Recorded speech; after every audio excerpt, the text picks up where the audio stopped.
E, embora essa equipe liderada pela Leda Leal Ferreira, né, da Fundacentro, não tenha usado os termos do Yves Clos, a equipe chegou à mesma conclusão. Era um processo complexo de trabalho. Aliás, o petroleiro, todas as vezes que... É muito raro eu conversar com o petroleiro e não escutar essa frase. Olha, o petroleiro trabalha em cima de uma bomba que pode explodir a qualquer momento. Eles usam muito essa expressão. Ou seja, a possibilidade de acidente é constante. É um trabalho, então, complexo e de muito risco, né? Envolve enormes riscos e, por isso mesmo, exige uma experiência acumulada para que eles tenham certo domínio. Então, ele exige o quê? Esse gênero profissional consolidado. Bom, aqui é a fala de um trabalhador. Quando o quadro de manutenção é da refinaria, ele é especializado. Trabalham com aqueles equipamentos 10, 15, 20 anos. Conhecem a manha do equipamento. É o termo do próprio operador. Na empreiteira, o que acontece? Um dia vem um e conserta. Não fica bom. Passa uns tempos, vem outro. Então, embora a gente oriente, eles não têm a mesma capacidade. Porque não pode ter a mesma capacidade aquele que trabalha com aquela máquina 1 ano e um que trabalha 20 anos. Essa é a diferença. E outra coisa importante que essa pesquisa identificou. Ao mesmo tempo que aumentava a terceirização, trabalhador de empreiteira, havia uma redução dos efetivos. Eu já falei isso antes para vocês. Então, isso afetava muito a rotina deles. Por quê? Porque eles criaram equipes que tinham que funcionar, que eles chamavam de equipe mínima. Tinha que ter um número mínimo de operador em cada equipe. Se um trabalhador estava saindo do turno dele e aquela equipe mínima não estava formada, ele tinha que dobrar o turno. Então, acontecia deles dobrarem turno, muitas vezes, para poder compor essa tal equipe mínima, e isso foi gerando mais e mais e mais sobrecarga, né?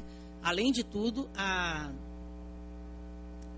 intensificação do trabalho, que também é um perigo para acidente. Bom, além disso, a empresa não só não estava contratando pessoas novas, como estava incentivando aposentadorias dos mais antigos. Então, com isso, ela diminuiu o quê? A memória da própria empresa, porque os mais antigos passavam pelos programas de aposentadoria incentivada, que fazia com que eles fossem embora e a mão de obra deles não era reposta, ou então vinha através de trabalhador de empreiteira. E aí eles falam o seguinte, que tudo indica que a Petrobras queria adotar um efetivo operacional pequeno, reduzido, parecido com as grandes empresas do setor em outros países. Só que essas outras empresas de outros países têm uma tecnologia muito mais avançada, que permite trabalhar com um número mais reduzido de efetivos. Não era o caso da Petrobras, né? Então, havia uma orientação de corte de gastos, e esse corte de gastos se dava pela redução dos efetivos.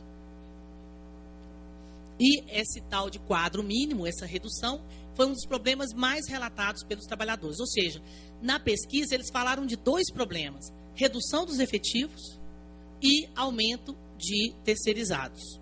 Tudo isso contribui para acidentes, né? Além disso, esse quadro mínimo foi diminuindo cada vez mais. Começou com 11 e depois passou para 8. Então, ele se tornava mais mínimo ainda, mais reduzido ainda. Bom, aqui é um trabalhador falando. Lógico que não dá para manter o efetivo reduzido como eles fizeram. Essa questão de automação e tecnologia moderna que importaram, colocaram painéis computadorizados para olhar a caldeira, mas a caldeira está velha, obsoleta.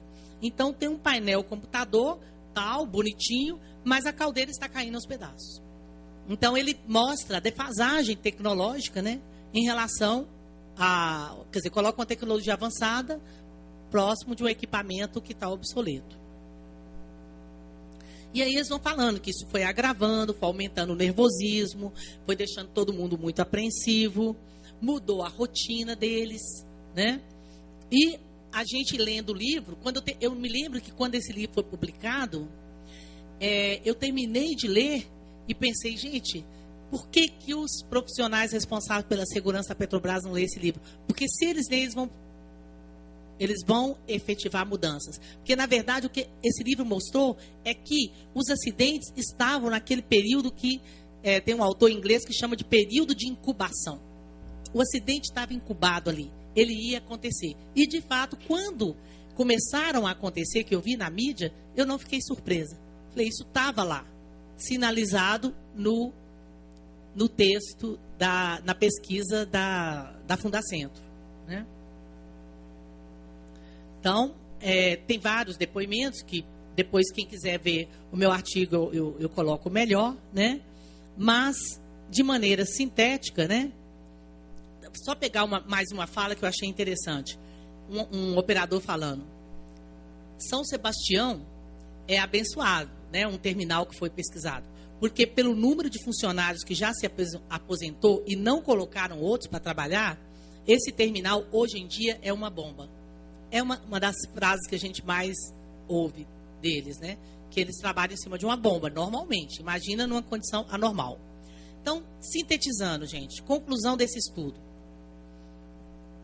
A atividade do petroleiro é complexa, perigosa e exige um alto grau de competência e responsabilidade.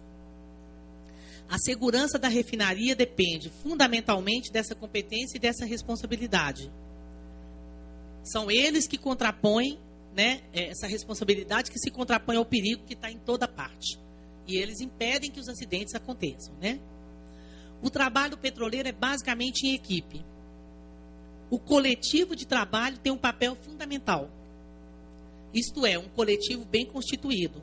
É a melhor garantia para o bom funcionamento e a segurança de complexos industriais. Essa é a conclusão dos autores. Ou seja, eles só não usaram os termos que eu estou usando. Mas aquilo que eu desenvolvi antes está presente aqui na conclusão deles. Há vamos usar os termos do Yves Clos aqui agora, uma deterioração do gênero do petroleiro. Se esse gênero se degenera, se deteriora, a possibilidade de acidente é muito maior. E foi, de fato, o que aconteceu. E aí todo mundo acompanhou pela mídia e viu, né, a quantidade enorme de acidentes que aconteceu na Petrobras nos anos 90. Isso foi divulgado só para dar culminou com o afundamento da P-36, mas a gente viu vários casos de acidentes graves do tipo, antes, né, começou a acontecer vazamento, como teve o vazamento na Baía da Guanabara, vazamento em Tramandaí, Almirante Barroso, em vários lugares do país, né? Refinaria Getúlio Vargas, no Paraná, Paracambi, na Baixada Fluminense, enfim, vários vazamentos, né? E tudo isso culminou no afundamento da plataforma P-36, que foi em março de 2001 e teve repercussão mundial. Logo depois teve o afundamento adernamento da plataforma P-34 na Bacia de Campos, felizmente sem vítimas, né? Mas também denunciando que o problema continua acontecendo. E todas as críticas do sindicato, de quem analisava o problema, ia exatamente nesse ponto. Essa política de contratação de empreiteiras. O trabalhador da empreiteira não tem condição de se tornar um bom operador nesse sistema, porque ele é muito complexo, etc. Então, acho que eu já trouxe evidências suficientes para mostrar que essas teses defendidas pelo Yves Clos permitem compreender e a gente operacionalizar melhor, teoricamente, esses acidentes acontecidos no caso da Petrobras e em outros sistemas também que envolvem processos complexos e de alto risco. Ou seja, fica claro que o gênero tem um papel protetor e nos ajuda a compreender não só os acidentes, como também a prevenção. O Yves Clos, inclusive, chega a chamar o gênero de alma social da atividade. E eu uso essa imagem, né, que eu acho muito bonita, no meu artigo, para dizer que, com essas políticas adotadas da Petrobras, possivelmente a gente pode levantar a hipótese de que a alma social, né, da atividade do petroleiro foi atingida na sua essência, né? O segundo exemplo é mais para mostrar para vocês nesse exemplo da Petrobras, eu mostrei a importância do conceito de gênero.